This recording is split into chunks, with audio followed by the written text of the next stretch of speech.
You're listening to The White Rabbit, conversations on the art of presenting in a rather noisy world. Your hosts are Matt Krause and Alper Rozanes. Matt helps leaders of international companies speak, write, and present with confidence. Alper is an author, communications trainer, and a startup investor with a diverse portfolio of companies in Barcelona. If you like this podcast, please share with your friends and colleagues. Now, on to Matt and Alper for today's conversation. Alper, last week we were telling our stories. And so last week was Matt telling his story of how he got into this business, how he got into the presentation training business. Yes. So, and the whole week has been Alper thinking, how am I going to match that standard of a story with mine? And I couldn't. So I don't have fancy stuff for you today about my under the kimono.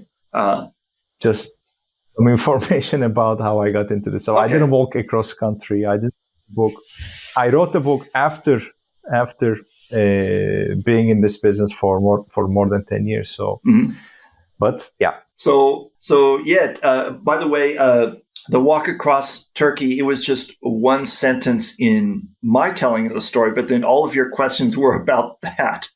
So anyway, let's get to yours. So tell me, how did you get into this business? What's your story? Well, I think everything started in, when was it? 2005. I was working at the first retail store of Apple in Istanbul in Turkey. And at the time, Apple wasn't in Turkey officially. We were working through what was called an authorized, what was it called? Authorized retailer or something. Authorized reseller, yes. Authorized reseller, okay. Yes, yeah. And what I saw the ad, the hiring ad, I think it was on an online platform, or it could even be a newspaper, by the way. We're talking about 17 years ago. A listing section of a newspaper. I remember very vividly thinking, I want this job. Because I'm still a huge Apple fan, but at the time I was more fanatic, and I was thinking, even if I clean the floors in this store, I want to be part of this. So I applied for the job. After 900,000 interviews, I got the job as an assistant store manager. Okay. And we basically built this store literally from construction. I still have the photos. Oh, wow. One of the perks of working in this job was having access to the Apple servers and their presentations. Now, I didn't know a presentation from anything else. I didn't know anything about presentations. I didn't know the P's of presentations. But when the business was slow during the day, I would sit in the office in the back of the store. I would log on to the server and I would just look around. And then I saw this folder called Keynote. Now I didn't know what Keynote was, but everything was available to us. So I downloaded the program, I downloaded the presentations, and I realized they had these beautiful presentations aimed at using in the store to sell computers to use as selling tools. And I loved them. Wow. And I loved them so much that I got really excited about this new software called Keynote, what it could do. Remember, this is 2005. PowerPoint it existed, but it wasn't anywhere near what it is today. So Keynote was like the Ferrari of the presentations. So that's how I started to get interested in presentations. So that experience taught me how to use the presentation design software. And I had some design background from using software like Photoshop or Illustrator or InDesign, stuff like that. So I got hooked up pretty quickly with slide design. But of course, I didn't have any opportunity to put them into good use. After that, I left the company and I started working for a Belgian company. And my job was in the field doing sales. So we would receive these readily made presentations from the headquarters. Okay. Translate them and use them, but we didn't have the autonomy to change the design of the presentation. and to call them horrible would be an understatement. They were Okay. these 4x3 slides filled with product data, specifications, text, and charts. And I hated those, but I didn't have not the initiative, because I really wanted to, but I didn't have the authority or the autonomy to make any changes. Okay. And then I left that company too and started my own business, but not in presentations, in importing like supermarket baskets from around the world, selling them into the Turkish market. Okay. So presentations were put on hold for a long time until I started Toastmasters. Okay. And in Toastmasters, I started using presentations. I did my icebreaker using Keynote, and then I did more presentations. And after one meeting, I don't remember whom, I need to dig deeper into my history, but an attendee from that meeting came to me and said, "Look, I like the way you did your presentation. I need a company presentation. Can you design one? I'm going to pay you for it." Okay. And then I remember thinking, wait, people pay for this? Like, I'm going to design a presentation. I'm going to use PowerPoint or Keynote or whatever, and you're going to pay me. So, wow, I never thought you could get paid for that. So that person was maybe one of my guardian angels, because he opened up this possibility of making a business, starting a business out of designing slides. And that is exactly what happened. I worked with him. He referred me to other people. Other people referred me to other people. And at one point, the presentation design business took over most of my time and became my main work. Okay. Of course, this detail. I think we talked about this before. When I started, especially in the first couple of years, or maybe a little longer than that, the work was basically receiving horrible presentations from companies and making them less horrible. Yeah. Or, as you would refer, putting lipstick on a pig. Yeah. It doesn't change the fact that it is still a pig, and an ugly one. I just made it less ugly. So one thing led to another, and then I started I started attending trainings myself. I got the training from Duarte, and that was a complete game changer for me, because it showed me how the juice of the presentation business. Yes, design is important. Yes, good design matters, and maybe on another episode we can talk about that. Okay. But what you say, how it is designed as in content, not slide design. Okay. How it is designed in a way to resonate with the audience has a huge impact on creating successful presentations. Yeah. That's when I started feeling empowered in my meetings with my clients who were demanding design service alone, to say things like, "Look, okay, I'll design it. Of course, I'm not going to say no. It puts money, it puts food on the table. It puts money on the table as well. It runs the company. But my recommendation is, let's work on the content a little bit. Let's change maybe this structure, that flow, etc., etc." At times, I received pushback. They said, "No, this is the flow. This is exactly the slide count. This is exactly what we will show on the slide. We just want to show it more beautiful." Okay. And I said, "Okay, fine." I did that. But with the clients who agreed, I started offering content advice as well. Okay. And then one thing led to another. And then I started delivering trainings about this topic. And then the trainings picked up, and they eventually they got going enough to pivot myself once again from the design to the trainings themselves. So I started doing trainings on creating the content. And approximately what year was this?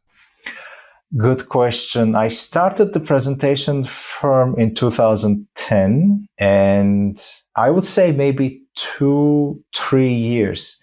Just about the time that you and I met, and just about the time that I was receiving calls on we want to receive presentation training in English. And I would say, yes, I do that as well. I do trainings in English too. But some of my clients will say, yeah, we want a native speaker. That's, remember, that's when you and I started working. Oh, yeah.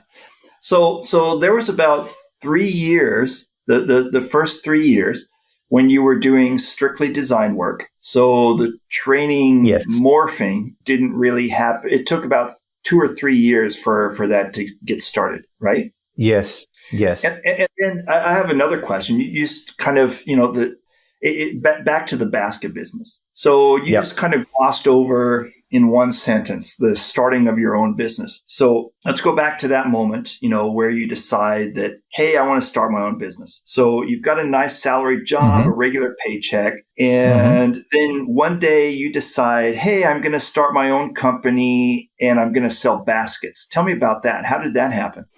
Well, of course, it didn't happen overnight, but like I mentioned, my job was to sell a pretty good product. But my problem was, first of all, at the time, I didn't know how to sell. Man, if only I knew the things that I know now back then, I would have wanted to go back to all of those meetings. Because what did I do? I just had this laptop with me with this ready-made presentation, which I just translated from English to Turkish. I went to the customer. I said, "Hi, I'm going to talk to you now about our products and services." I would have punched myself in the face if I saw myself at that moment. Okay. God, yes. So that's basically what I did. I would bore them to death. The presentation was bad. The presenter was even worse. I didn't do any justice to the wonderful product that I was trying to sell. And no wonder I walked out of those meetings disheartened. And one time I specifically remember I was basically thrown out of a meeting. And I went back to the parking lot. I sat in the car. I remember crying, and I was thinking, "What am I doing? This is something is wrong." And yeah, I mean, I also did some successful sales in that company, but most of the time there was this feeling of something is misaligned. And that's when I realized, okay, I want to take some time off. I think I took like 2 months off. I quit the company and then I started my own company because, you mentioned steady salary. So normally when you quit a job, the check also stops coming. Yeah. So you need to start, running your own operation. And actually, baskets were not the first thing that I started with because, when I started the company, I had an accountant, I had a lawyer to draw the paperwork to pay for. And when I realized that the steady checks stopped coming in, I found myself in the situation, okay, I need to make money. How do I do that? So the best thing I knew at the time was not sales, apparently, because after which I was finding myself crying in the parking lots. But I knew Apple. I knew Apple very well. And at the time, since Apple didn't exist in the country yet, officially, they didn't have their official support line. They had a support line, but it was very busy, and there was a need for it in the market. So I basically realized, okay, I know Apple, I know how to build websites, I know good customer service. How can I combine them? So I basically launched this website project called applesupport.com in Turkey. I put a calendar system, and people started putting their names, putting their time, preferred time. I jumped in the car, I showed up their offices, and I asked, okay, how can I help? So that's basically how I started generating income during the first, I would say, several months. So I would just show up in your doorstep and I would say, how can I help? I would help. I would send you a bill after that. And that's how I put food on the table and generate revenue. In just a couple moments, so we're going to have to wrap this up pretty soon. But I've got one comment to make before we wrap it up, and that is that you mentioned that you were doing design only work for a couple of years, but in the beginning, in the presentation, in the beginning in the presentation business. But that's I doubt very much that that's all that was going on, because you've got this idea brewing in the back of your head, because you've got all this sales experience of giving unsuccessful or painful presentations, even getting thrown out of an office apparently at some point and crying in a parking lot. So you've got this tremendous amount of experience, which is telling you what not to do. So by the time you start your training business, not only do you have a couple years of design under your belt, and you've got years of running your own business, the operations side of running your own business under your belt, you've got those under your belt. And also what you have experience in is what not to do when you are presenting to someone. Yes. So when you start morphing into the training side of the business, you've already got a tremendous combination of backgrounds. And but that is also when I started. Oh, go ahead. That is also when I started reading about this, and I became quickly addicted to books on the topic, not only in presentation but also in sales, in psychology, in human behavior, etc. And I have been reading ever since. I took those trainings. The most important was the one from Duarte about how to prepare presentations that resonate with the audience. So now, after the culmination of all those intakes, I would say, has resulted in my position today towards a presentation business, which is pretty different from how it started in terms of putting lipstick on pigs. So let's wrap it up. I've got a million follow-up questions, but because of the time constraints, we've got to wrap it up here. So let's wrap it up. So Matt has told his story today. Alper told his story, how he got into the business, and so we will. Which was pretty much less graceful than yours. Oh. Don't be so modest. Don't be so modest. The start of every business is an amazing story, I think. By the way, a side note before we finish up, the desire to leave your job and start your own business is the dream of millions of cubicle workers around the world. So any story, you're very modest about the start of your business, the Apple support line, the selling podcast, the design presentations. You're very modest about the startup, but the reality is that just in those actions, you are living the dream of millions of people. And on that note, we'll wrap it up for today. So tune in next week for a resumption of our normal presentation tips and tricks podcast. With probably less crying in parking lots, yes. Yes, and with less crying in parking lots. All right. So, all right. Good talking to you, Matt. Good talking to you, Alper. Talk to you next week. Bye-bye. Thank you for listening to The White Rabbit with Matt Krause and Alper Rozanes. You can subscribe to the podcast on Spotify, iTunes, or through your favorite feed.